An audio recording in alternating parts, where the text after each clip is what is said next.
We don't always appreciate it, but we are always surrounded by light. Even in the middle of the night, there's always a cell phone light or street lights coming in through the window, or just the light on the clock on our microwave. There's always at least a little bit of light helping us see. And it's hard for us to appreciate then just how dark darkness can be, and just how important and necessary that light is. Years ago, I went camping in a tent in the woods 100 miles away from the nearest city. And those nights, with just me and the tent and the dark, dark, dark night sky, that was some of the darkest darkness I've ever experienced. But for people in the ancient world, that was every day. That was every night. When the sun went down, your day was pretty much over. There wasn't a lot else you could do because it was too dark. Can't do anything outside. Definitely can't do anything inside. A lot of people just had to go to bed and sleep and lay awake in bed even, and just wait for the sun to come back up so they could do something again. And I think it takes that sort of intimate appreciation of how dark darkness can be to really appreciate how important a single light can be.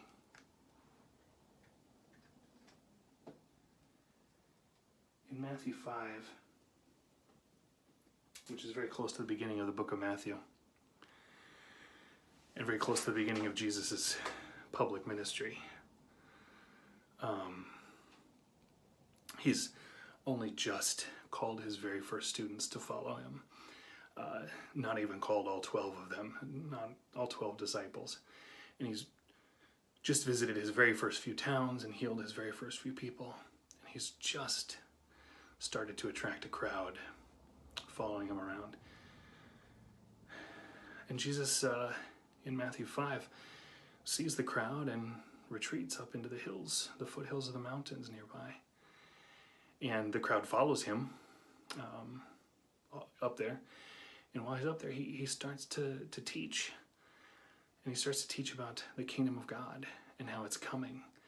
And you need to be ready because the kingdom of God is breaking in. And to the Jewish people listening to him, this wasn't a new idea or a new concept. They were actually expecting the kingdom of God. They were excited for the kingdom of God to come, because right now they were living under the kingdom of Rome. Their country, Judah, had been conquered by Rome, and before Rome it had been conquered by Greece, and before Greece it had been conquered by Persia, and conquered by Babylon before that. Judah had been conquered and conquered and conquered, and the people, the Jewish people, were waiting for God to send someone, a leader, a warrior, a Messiah, to make them the conquerors. Someone who would defeat not just Rome, but all their enemies, beat up everyone who had ever stood in their way, make them the strongest nation in the world again, make them the only nation in the world. They were excited because the kingdom of God meant they were going to be the winners. They were going to be the rulers. They were going to be Rome. They were going to be the most powerful people on earth again. And so when Jesus started teaching about the kingdom of God and how it was coming, the words he said sounded completely upside down from what they were expecting. Because Jesus didn't say the kingdom of God is going to be a kingdom where where we are the strongest people and the strongest people rule over everyone else who's weaker than them. No. Jesus said the poor and the weak and the sad and the mourning and the peacemakers and the merciful, they were going to be at the top of the kingdom of God. And it's in the middle of this, of talking about the kingdom of God and what it's going to look like and how different it is from what they might be expecting, that Jesus says to his disciples and probably also to everyone standing around listening, you are the salt of the earth. And a little bit later, you are the light of the world.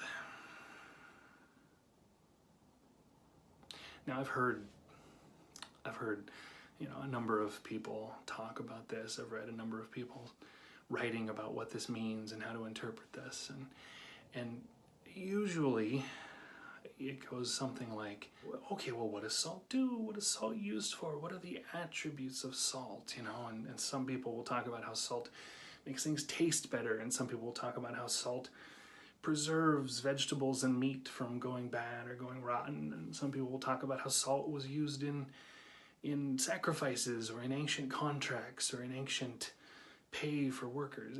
And I don't want to get too hung up on that right now, because I think to the people that Jesus was speaking to, the people of Jesus's time, I think they just intuitively understood that light in the darkness was incredibly useful and good and necessary. And I think they understood that salt, in all the different ways that they had to use it, was incredibly useful and good and also precious and a little hard to come by.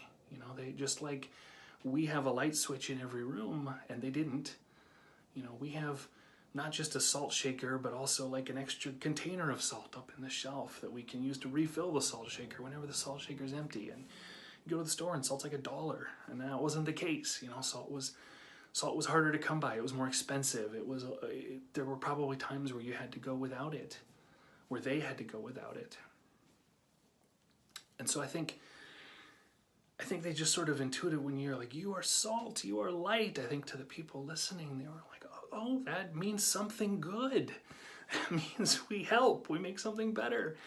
And I kind of think that's all Jesus was really going for with these particular words. I think maybe if he said the same thing today, he'd be something like, you are the USB charger of the world. And everybody would kind of go, oh yeah, those are really helpful, and I'm always looking for one, and there's never one around when I need it. And okay, that means I'm flattered. That's great. My daughter and I had an argument yesterday.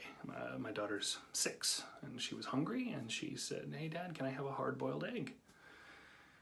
And I said, sure, I'd love that. And I remembered, we just used up the last hard-boiled egg. We're out of hard-boiled eggs. I'll go boil some more eggs. And Lorelei, my daughter, got a little concerned. She said, well, I only want 1 egg. And I wasn't really paying attention. That's kind of a weird thing to be concerned about. I'm like, okay, that's fine. You only want, but I'm still going to boil a lot of eggs. And she got a little upset, a little freaked out. She's like, no, I only want 1 egg.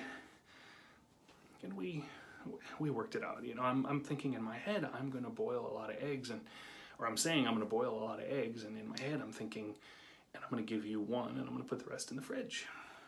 But what she's hearing, what she's interpreting me to be saying is, I'm going to go boil a lot of eggs, and then I'm going to make you eat all of them. And she's like, I don't want to eat 6 eggs. I only want 1 egg. And we all do this, whether we're 6 or 96.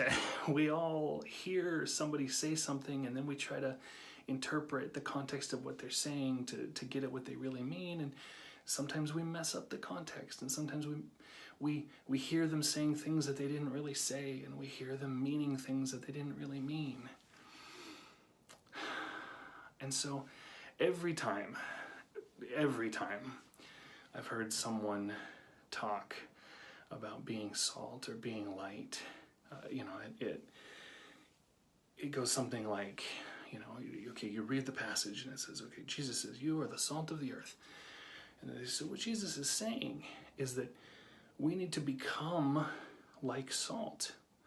And then they list the attributes of salt, and they're like, we need to be more like these things. We need to find ways to act more like salt acts. We need to find ways to be more like what salt is.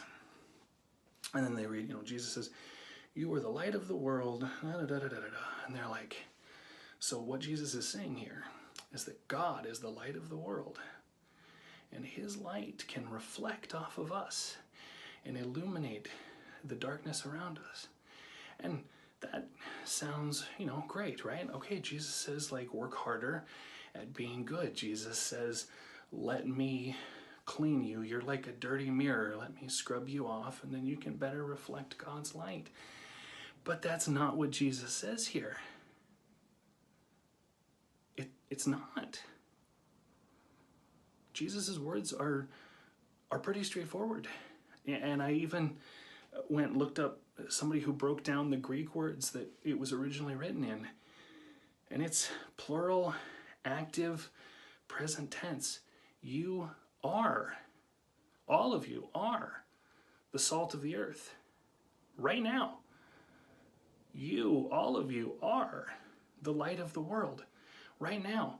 Not you are some dirty, filthy, murky, grimy mirror, and if you let me wash you off, then maybe you can start to reflect some of God's light. These people he's talking to, they're not even Christians. And you usually hear something, oh, Jesus is saying Christians are like salt, or they're not even, they just started following him, like literally days ago, probably. Some of them just showed up to see what would happen. It's just a crowd that came from the nearby cities to see what this crazy guy who was going around healing people would do today. And Jesus is saying to these people who haven't studied, they haven't practiced, they're just here listening, watching, near Jesus. And Jesus says to them, you are the salt of the earth, and you are the light of the world. And then he goes on. I mean, he gives some warnings, right? Like don't lose your saltiness, and don't cover up your light, because why would you? Why would you light a lamp and then hide it and cover it up and block people from ever seeing your light? Let it shine. Let it out. The world needs the light that you have to shine. And I think this fits perfectly with Jesus's upside down presentation of what the kingdom of God really is, where the weak and the poor and the small and the insignificant are at the very top, and the wise and the powerful and the influential and the important and the rich are down at the very, very bottom. Because these people who have started following Jesus are kind of nobodies. He's only called a few disciples. They're fishermen. The people who are following him, they can't be that important, because they have nothing better to do today than follow some guy up into the hills to see what's going to happen. So they're not doing, they may not have jobs at all, or if they do, they're jobs that can wait a day. And Jesus is saying to these people, you, not the wisest spiritual teachers, not the wisest religious leaders and rulers, you are the ones making the world a better place. You are the light that the world needs. You are the salt that gives its salty goodness.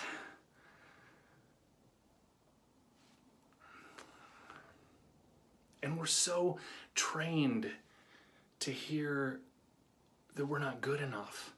We're so trained to hear that we're not actually that important and we're not that good, that when Jesus says, you are the light, what we hear is, you couldn't possibly be the light. In fact, you're dirty and gross. You need to be cleaned off before you can have any value at all. And Jesus is saying both to those people back then, and I think us today, that's not true. You already have what you need to be the light or the salt of the kingdom of God breaking in. Now, Jesus says, listen to me, follow me. I'm going to help steer this and aim this and give you life abundant and make it so much better. But there is no question in Jesus' mind, there's no question in Jesus' presentation that you are already enough, that you already have what you need to follow him and to help usher in the kingdom of God. So